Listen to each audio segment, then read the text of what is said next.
कला के विद्यार्थियों, आज हमारे डिस्कस का टॉपिक है घनवाद एवं पाब्लो पिकासो का प्रसिद्ध चित्र है आविन्यो की स्त्रियां। आज हम घनवाद की उत्पत्ति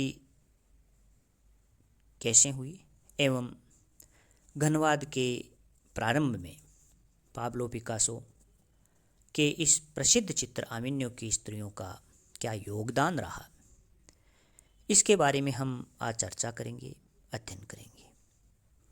मैं डॉक्टर पवन कुमार जांगीड़, सहायक आचार्य चित्रकला, राजकीय महाविद्यालय किशनगढ़ से। सबसे पहले हम बात करते हैं घनवाद की, क्योंकि घनवाद को जानने पर ही हम ये जान पाएंगे कि पिकासो के इस चित्र का घनवाद में क्या महत्व रहा। 1907 में घनवाद का उदय हुआ और 1914 तक विभिन्न अवस्थाओं को पार करते हुए घनवाद विकसित हुआ। इसको बहुत ही अनुयायी मिले और 1925 तक कला के क्षेत्र में सबसे सामर्थ्यशाली एवं प्रेरणादायक कला शैली के रूप में कार्य किया।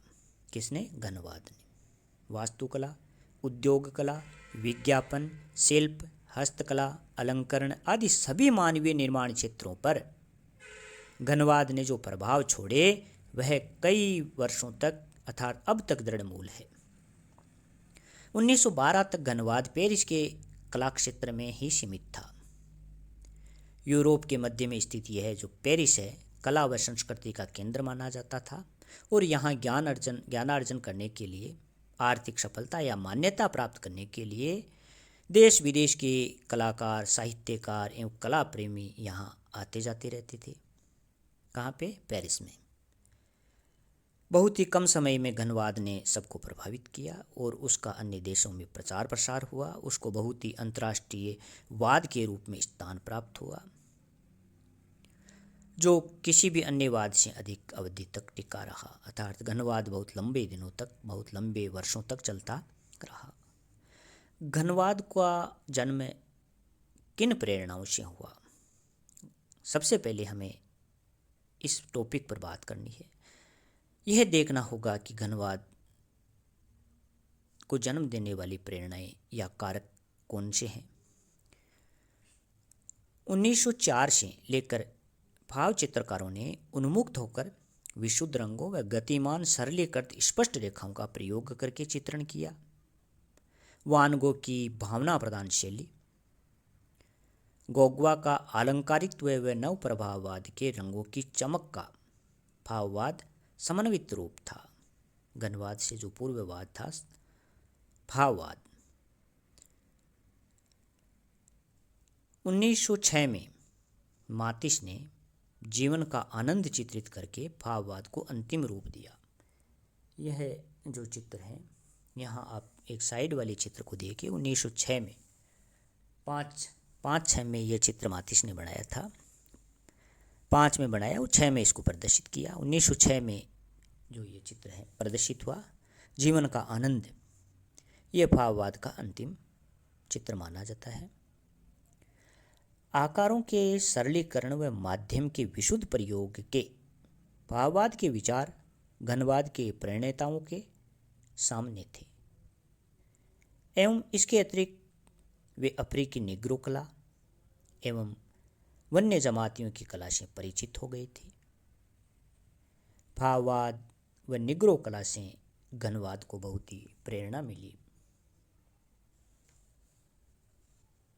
निग्रो कलाकृतियों के अनोखे सौंदर्य गुणों को सबसे पहले मातिस, ब्लमक व देरे ने परखा व उसके द्वारा पिकासो व ब्राक निग्रो कला की ओर आकृष्ट हुए और वे निग्रो कलाकृतियों का संग्रह करने लगे। 1905, 6 व 7 में सेजान की कृतियों का प्रदर्शन हुआ, प्रदर्शनियाँ लगी। इसमें सेजान ने कला विषयक विचार व्यक्त किए और सेजान ने कहा कि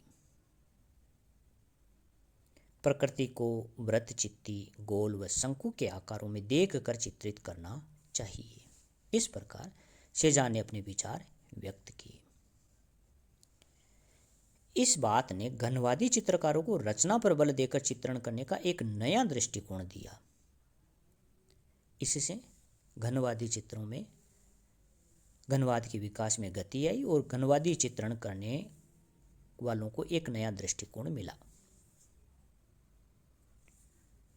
पाब्लो पिकासो ने 1907 में अपना यह सुविख्यात चित्र आविन्यो की स्त्रियां पूर्ण किया। इस चित्र में आप देखिए, इस चित्र का नाम है आविन्यो की स्त्रियां।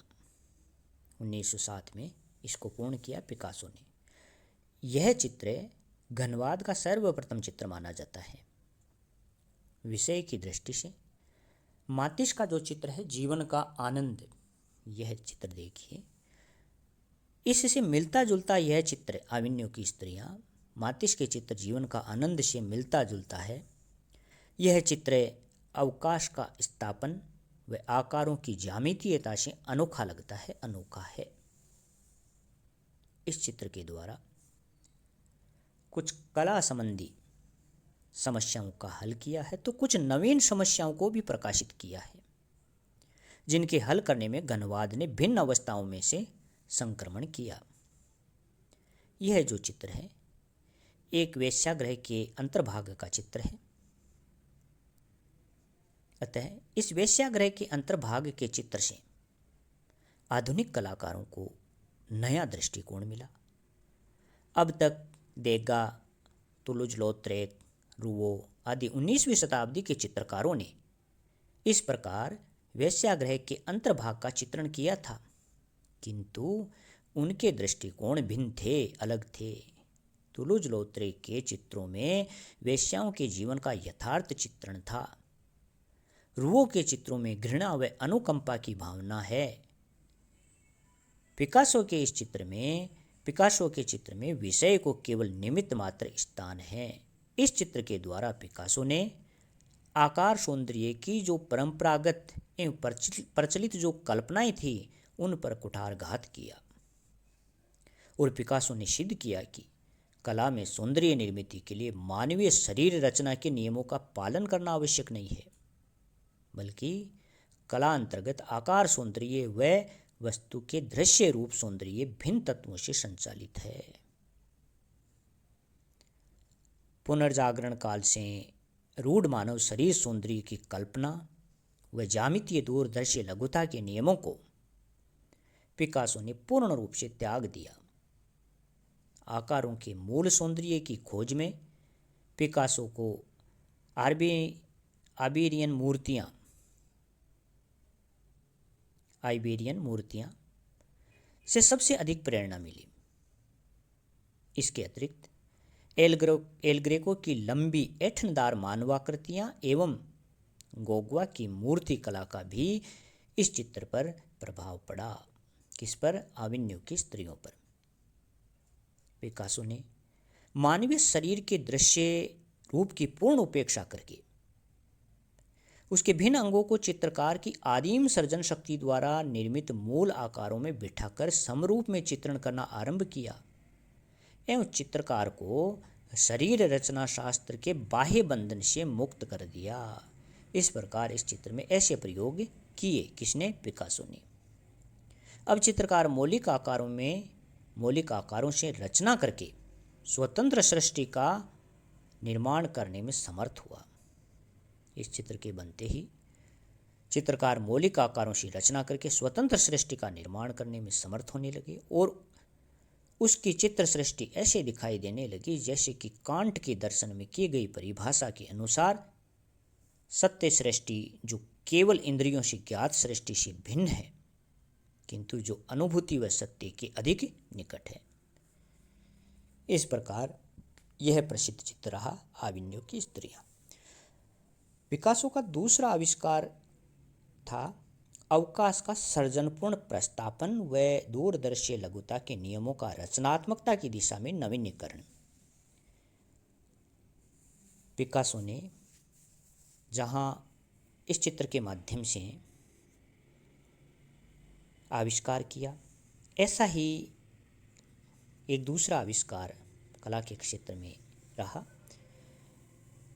अवकाश का सर्जनपूर्ण प्रस्तापन एवं दूरदर्शी लघुता के नियमों का रचनात्मकता की दिशा में नवीनीकरण। यह भी पिकासो का एक आविष्कार रहा। इस दिशा में सेजान ने हालांकि आरंभिक कदम उठाए थे, किंतु पिकासो उसके कल्पनातीत आगे बढ़े। पिकासो के चित्र आविन्यो की स्त्रियों की तुलना सेजान के चित्र स्नान मग्नाओं से करने पर यह बात और स्पष्ट हो जाती है।